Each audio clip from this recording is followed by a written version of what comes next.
Very good. All right. Good morning, and thank you for joining us. I'm pleased to be joined by Senate Minority Whip Justin Reedy, our counterparts in the House, Minority Leader Jason Buckle, Minority Whip Jesse Pippy, and other members of our caucus to announce the joint Republican Public Safety Agenda for 2024. The Joint Republican Caucus shares the concerns most important to Marylanders. As such, restoring safer communities is our top priority for the 2024 legislative session. Over the last several years, the focus of the Democrat supermajority in the General Assembly has been to pass policies that enable criminals and degrade our law enforcement officers, rather than to make our communities safer. It's time to return balance to our public safety policy priorities and protect innocent Marylanders. The crime we're seeing in our communities is not anecdotal nor media manufactured. It is real. The violence is real, the victims are real, and we are pleading with our Democrat colleagues to join us in making it their priority as well. We've heard last session that targeting repeat violent offenders will be a priority of the governor, and setting illegal guns off the streets. Again, we are asking the governor to join us in making this his priority as well. This crisis is not new, and members of our caucus have been introducing common sense legislation for years that targets repeat violent offenders and illegal guns in our community. But these proposals have fallen on deaf Democrat ears. We will not give up. It is our intention to hold our Democrat colleagues accountable and the citizens of Maryland, to the citizens of Maryland. The violence and crime crisis must end. The Joint Republican 2024 Public Safety Agenda includes familiar and new legislative proposals. The details will be shared by my colleagues. So I'll now turn it over to House Minority Leader Jason Buckle. Thank you. Thank you, Steve. The first bill that we'll talk about today, we've called the Safe Communities Act of 2024. I think all of you know that too often our headlines are filled with stories of victims whose lives end tragically at the hands of someone who has a history of violent crime and whose prison sentence was cut short by the soft on crime policies here in Maryland and allowed them to return to our communities. One of the more egregious examples of this is the brutal recent murder of Pava Lepere and the horrific history of her murderer and, frankly, our system's complicity in her killing. The suspect in the case, Jason Billingsley, just give you a little 2 seconds about his criminal background. 2009, convicted of first-degree assault. 2011, certainly didn't serve much jail time because he's back out in 2011, convicted of assault, theft, violation of probation. Didn't serve much jail time again because in 2013, he brutally raped a woman, including strangling her, threatening to kill her. Didn't do too much there either. He was sentenced to 30 years for that brutal first-degree sex offense, crime of violence. The court suspended 16 years of his sentence. He was sentenced to only 14 years, and he was released and put back in our community after only 9 years incarcerated, his fourth time as a criminal and as a violent offender.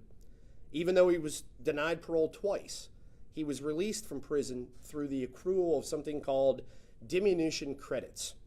He served less than 33% of his full sentence and roughly only half of his actual sentence for this crime.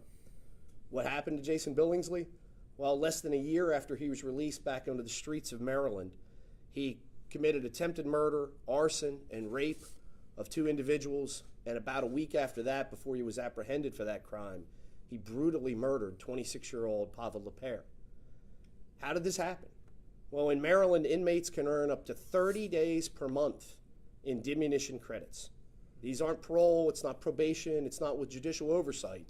It's by the operations of this diminution credit system through the Department of Public Safety and Corrections.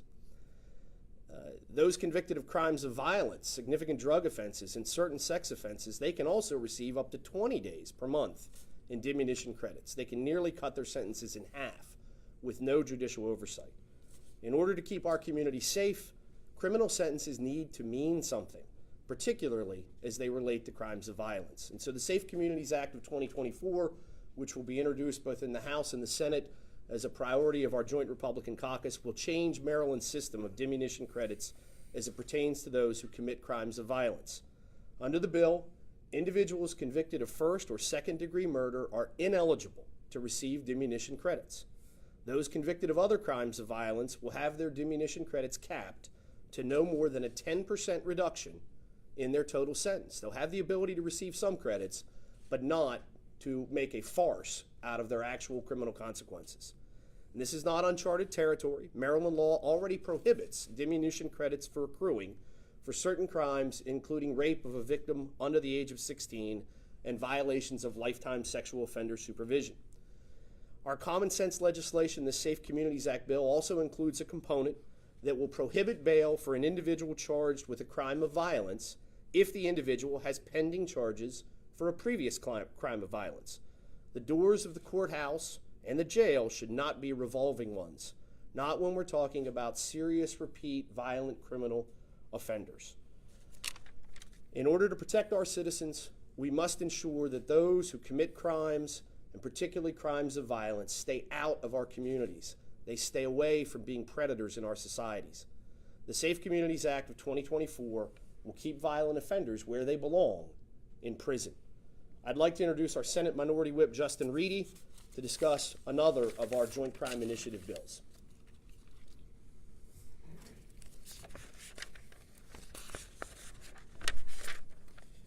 Thank you, Jason. Too often when Annapolis moves legislation to fight crime, our counterparts on the Democratic side of the aisle mistakenly focus on individuals who lawfully own firearms. What gets neglected repeatedly are individuals who steal firearms and those who actually commit crimes with those firearms, as opposed to our law-abiding citizens. We know, based on information from the ATF, that stolen firearms are a significant source of the guns used by violent offenders. Nevertheless, the General Assembly, despite years of our advocacy, myself and those up there on this stage, they've repeatedly refused to make theft of a firearm a felony in Maryland. Again, this year, we'll be introducing the Gun Theft Felony Act. This bill, as I said, has been before the General Assembly since 2018. Polling over the summer actually showed that over 90% of Marylanders support this common sense concept, no matter political affiliation, race, gender, or age. It's time for the General Assembly to finally get on board and pass this very basic common sense piece of legislation to make theft of a firearm a felony. And another bill we'll be reintroducing this year is the Violent Firearms Offender Act. This bill increases the penalty for committing crimes with an illegal firearm from 3 to 5 years of prison time and raises the maximum fine from $2,500 to $10,000. Importantly, it also repeals what is an unconscionable loophole in our law. There is a drug dealer loophole in our laws dealing with use of gun in commission of a crime. Most of our crimes, if you use a firearm in the commission of a violent crime of violence, there's additional penalties. But there's a drug dealer loophole if you use a gun in the commission of dealing drugs. Drug dealers who use a firearm in the commission of a felony receive special treatment. They're not charged with a crime of violence, while others are arrested for this same offense, if it didn't involve drugs, are charged with a more serious crime, and that makes literally zero sense to anybody. I can't believe anybody would think that that's a smart thing, but yet that is a loophole in our law. The bill, finally, this Repeat Violent Firearms Offenders Act, the bill creates penalties for someone who sells or gives someone a gun knowing that they will use it to commit a crime. Both pieces of legislation, both the firearm theft and the Repeat Violent Firearms Offenders Act, are reasonable and measured approaches that would combat the surge of illegal guns and criminal activity. And once again, I want to say the Repeat Violent Offenders Act, these are people who purposefully and repeatedly have used firearms and hurt people on purpose. There's no excuse for not having stronger penalties. We should never hear of a situation like Delegate Buckle was referencing where someone has been a repeat violent offender and is getting out of jail that quickly. We're offering these bills in good faith. We have had some fortune in the Senate in the past. A couple times we were able to move a version of the Repeat Violent Firearms Offender Act out. And so we want to work in good faith with our colleagues. We hope the General Assembly leadership will take the opportunity to pass the bills this year. It's never too late to do the right thing. And I'd like to now introduce House Minority Whip Jesse Pippy to discuss some other pieces of legislation in our package. Thank you, Senator Reedy. So having served on the Juvenile Justice Reform Council for 2 years, I know the time and the work that has gone into legislation to improve our juvenile justice system. But hearing from law enforcement officers and our state's attorneys, I also know that some of these reforms have made their jobs increasingly difficult, if not impossible. The Juvenile Justice Restoration Act seeks to right the recent wrongs of new juvenile justice laws that have made it nearly impossible to ensure that there are appropriate consequences for young offenders.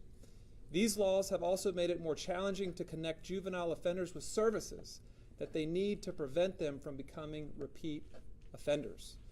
Overall, juvenile crime in Maryland is below pre-pandemic levels. However, specific categories of dangerous crimes are climbing sharply. Juvenile carjackings in Maryland have jumped up 85%. And handgun violations statewide were up 220%. 220% between 2021 and 23. Regionally, the numbers are higher. For example, Montgomery County has seen a 95% increase in juvenile-related violent crimes since 2019. The Juvenile Justice Restoration Act is a response to loud outcry from the public, law enforcement, and state's attorneys. Our members have heard them and proposed the following legislation to combat Maryland's juvenile crime crisis. This legislation will amend the law passed in 2023 that requires an attorney to be present for a juvenile to be questioned, even if their parent has consented. This bill would allow parental consent as a substitute for the required consultation with an attorney. Additionally, this legislation will also require that juveniles younger than 13 who use firearms in the commission of a crime will come under the jurisdiction of the juvenile court system. Currently, that's not the case. Finally, the bill that upon the child's third arrest for a crime that does not fall within the category of crimes of violence or a crime committed with a firearm, the child will come under the jurisdiction of the juvenile court system. This would help eliminate the catch and release of juveniles repeatedly apprehended for repeatedly committing nonviolent crimes like car theft. Juveniles are not just perpetrators of crimes, they are also all too often the victims of crimes. The Juvenile Justice Restoration Act seeks to restore some balance in the changes that have been made over the last several years. This is not about demonizing and incarcerating juveniles. It is about protecting them and protecting our communities. Now, as some of you remember, in the waning minutes of the 2023 General Assembly session, the House of Delegates rushed to pass a bill that included a provision making it illegal to stop and search a vehicle due to the smell of cannabis. Driving under the influence of drugs or alcohol is illegal. When the smell of cannabis, smoke, is billowing out of a moving vehicle, it is very likely that that driver is under the influence. Prohibiting law enforcement from stopping said vehicle is like prohibiting an officer from stopping someone who's chugging a beer while driving. This is dangerous. There is no doubt about it. People using cannabis while riding in or operating a vehicle makes our roads less safe. According to a Canadian study released in September, documented cannabis-related traffic accidents that required an emergency room visit increased 475% between 2010 and 21. That's almost 500%. Canada legalized recreational cannabis in 2018. Our job as legislators is to help protect our citizens. By rushing to pass this legislation, the General Assembly put our citizens at risk. It is more than the safety of the motoring public that is at stake now that vehicles cannot be stopped and searched due to the smell of cannabis. This prohibition also makes it more difficult to get illegal guns off the streets.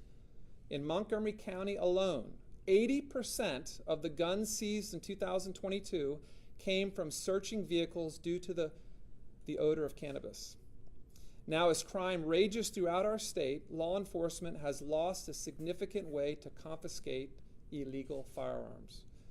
The Drug-Free Roadways Act of 2024 will remove the prohibition from stopping and searching vehicles due to the odor of cannabis. I'll now turn it back to Minority Leader Senator Hershey. Thank you. Again, thank you very much for being here and listening to our 5 different pieces of legislation that we will be introducing as our public safety initiatives for 2024. Before you leave, there are handouts that we have over here that describe each of the bills, as you've just heard. Also, there's a number of pages of data and some existing law already to help with any of the questions that you might have regarding the specifics of the bill. But we are also happy to entertain any questions now. Yes. Senator Hershey, and really this is for Dr. Kibbe after your introduction of the Juvenile Restoration Act. What are you referring to, and what are you basing this 3rd bullet point here on, that this law would help eliminate the catch and release of juveniles repeatedly apprehended for repeatedly committing non-violent crimes like car theft? Specific to car theft, how do you know that there is a catch and release cycle happening? I think the best example is one that we just read about in the news. So I think in Senate President Ferguson's own district, a juvenile, I think violently attacked a constituent, and you had Senate President Ferguson, Judiciary Chair Clippinger, council members issued a joint letter trying to address these things, and what they were addressing was the fact that there was no accountability for this young individual. And that's one specific example of the presiding officers in this General Assembly. The reality is these things are happening all over the place because law enforcement doesn't know what to do when they come across someone under the age of 13 that's committed one of these acts. And I think their first inclination is just to let the person go. You're saying a couple things there. I'm sorry to interrupt you, but my question was specific to car theft, which is a non-violent crime. The letter the leader sent was specific to a violent act. How do you know that there is a repetition of the same children committing auto theft again, which is a non-violent crime? So I can let, there's members here on the Judiciary Committee, but as was indicated here, there was a recent hearing where members of public safety came in. I mean, look, the best information we get is from the boots on the ground. When you have state's attorneys, when you have law enforcement, when you have police chiefs, sheriffs, when you have the president of the Senate coming in and giving examples of these instances happening across the state, that's the data. And our job as legislators is to react accordingly. So I think your question was specific. I think that's a specific answer. Any other questions? Yes, you mentioned law enforcement not being able to do anything for children that they apprehend under the age of 13. Does the Republican Joint Caucus plan to make any motions toward educational programs for police officers about the child in need of services referral process? Sure. So, I mean, look, we are open. There's no option that's not on the table. But what we have to react to is public safety, right? Of course, as we mentioned in here, the juvenile justice platform is rehabilitation in the state. I mean, that's kind of the call of duty for that. but we have to address the public safety portion. The issue is that, federal law is 10, age 10. So anything above age 10, if you commit a crime, whether it's a crime of violence or not, you can be held accountable. Maryland just changed it to 13. What we've seen is a gap already. So within 1 year of passing this bill, we've seen a gap where individuals, we had a case in the county we're in now, Anne Arundel County, where a 12-year-old brought a handgun to school and it wasn't classified as a violent offense. These are some of the issues that have to be addressed. Looking at going off of the juvenile plans, talking about bringing them under the supervision of DJS, we've also heard concerns that DJS isn't equipped to handle this level of the number of juveniles that are coming in. So does the Joint Caucus plan to introduce legislation that would bolster funding or additional programming within DJS to ensure that those kids who are coming in are given the services they need? Yeah, look, I'm confident here that both caucuses would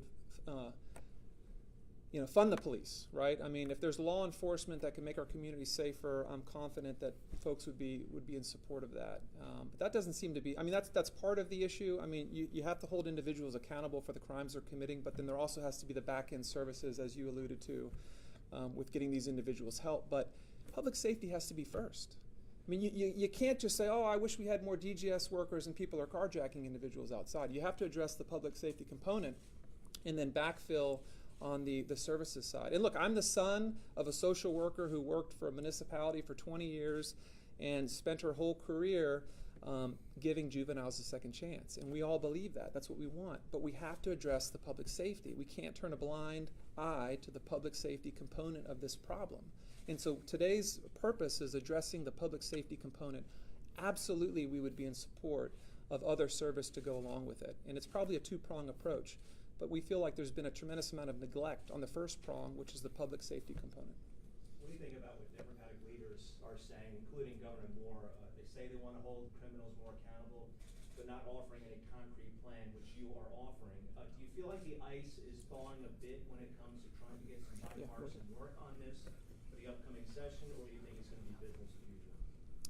Well, again, I think we're pleased that the governor is speaking the same language that we've been talking about for a number of years. It's unfortunate that the circumstances have caused him to be saying those words, but there is an expectation that the governor comes to the table.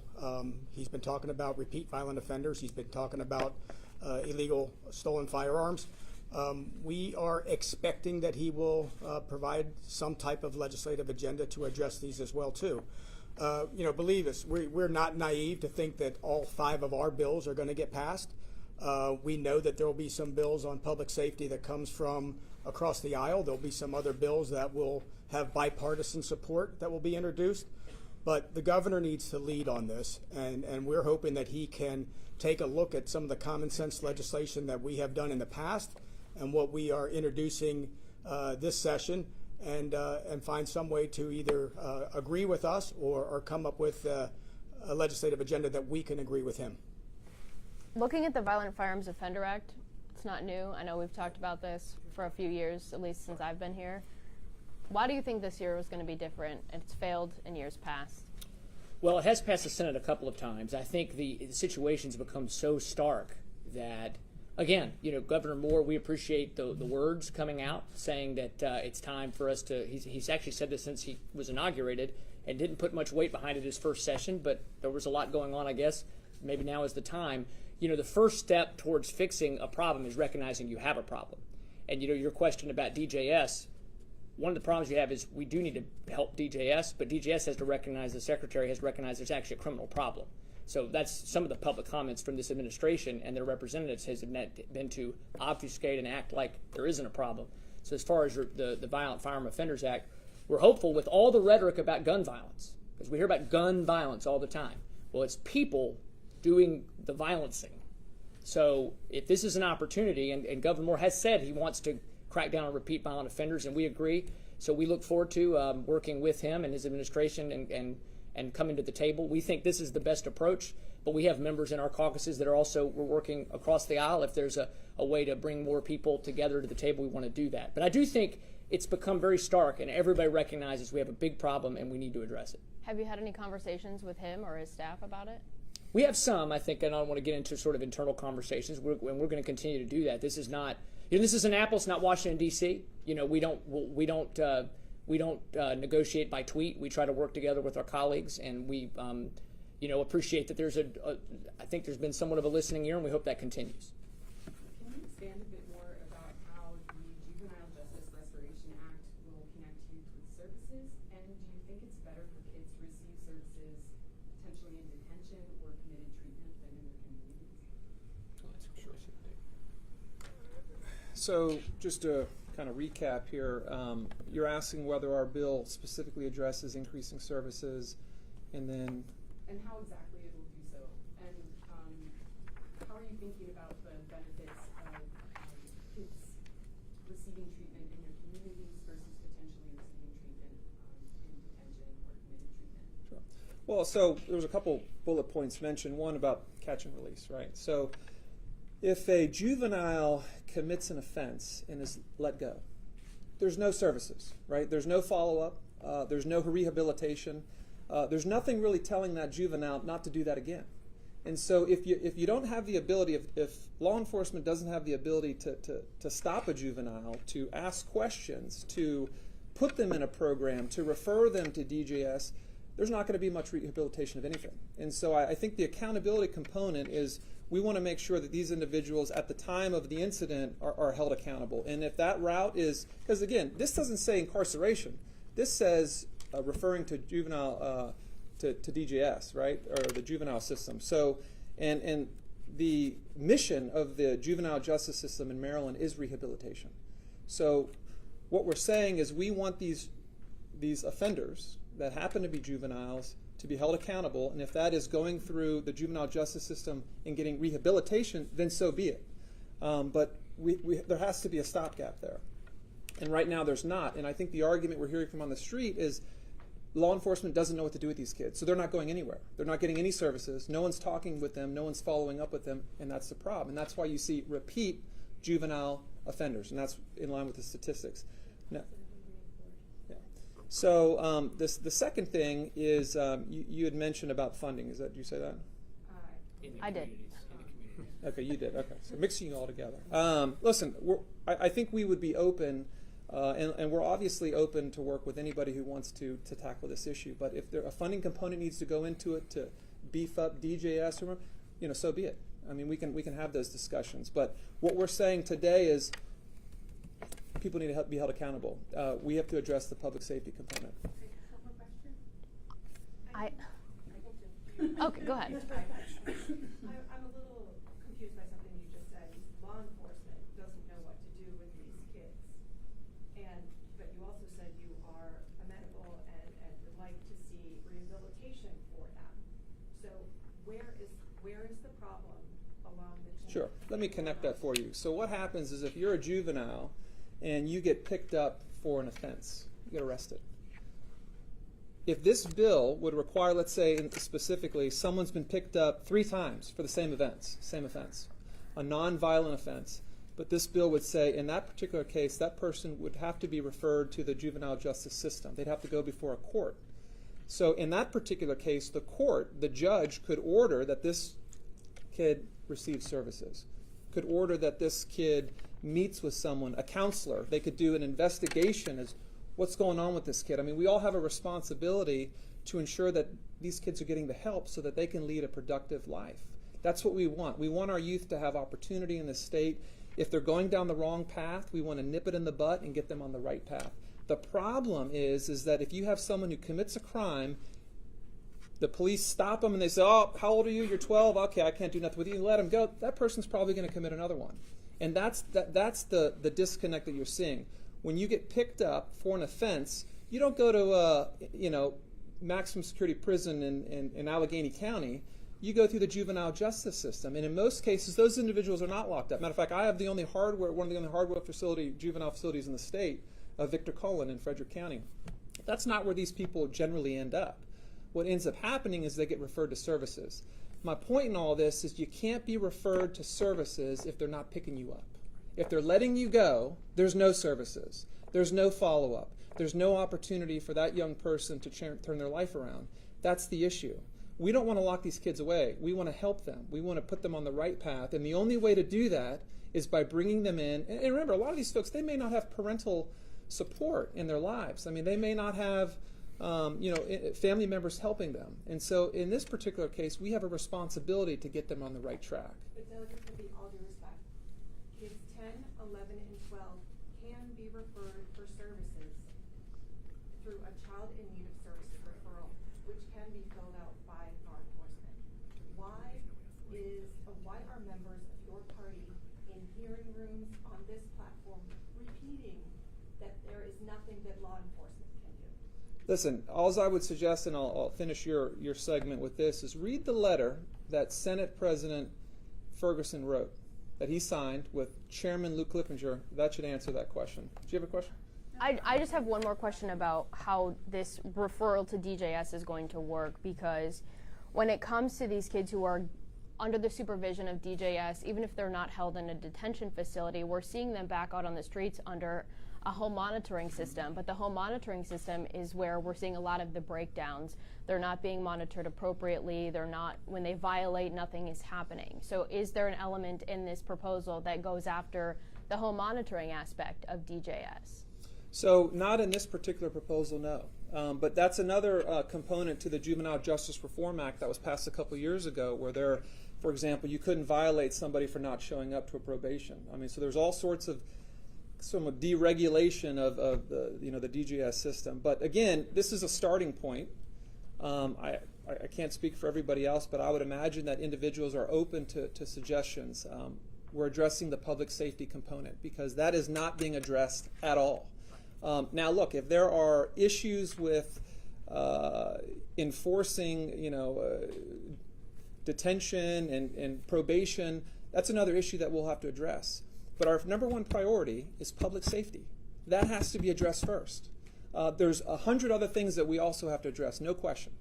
Whether it's funding, whether it's quality of who works at DGS, we can address those too. But what we're saying today is we got to tackle the public safety, because you see the stats, the numbers are through the roof. And we have a responsibility to keep people safe in this state. That's probably one of the most important responsibilities we have. So just so I'm clear, you're referring more children to DJS but not providing funding or programming to help DJS supervise them? I'd like to say something. Yeah. I live in the area of the state in Western Maryland that has a lot of the DJS camps. A lot of them are in Allegheny and Garrett County. We've cut them. And you know why? The reason why they cut them? Because judges, predominantly in the metropolitan areas, refuse to refer kids to the facilities. No one thinks that an 11-year-old who shoplifts should be referred to a facility. People do think that a 15 or a 16-year-old, that perhaps it's their second or third time that they've committed these escalating series of crimes. It starts with a nonviolent car theft and goes to a carjacking and goes to a first-degree assault and goes towards taking a shot at someone. Those kids need more than what the child in need of assistance or child in need of supervision system can provide them. And so I think resources have been cut. That's a budgetary issue. As you know, we'll see what Governor Moore's budget says. If he proposes giving more resources and having more facilities and having more programs to rehabilitate kids, I don't think anyone in the Republican caucus is going to oppose that.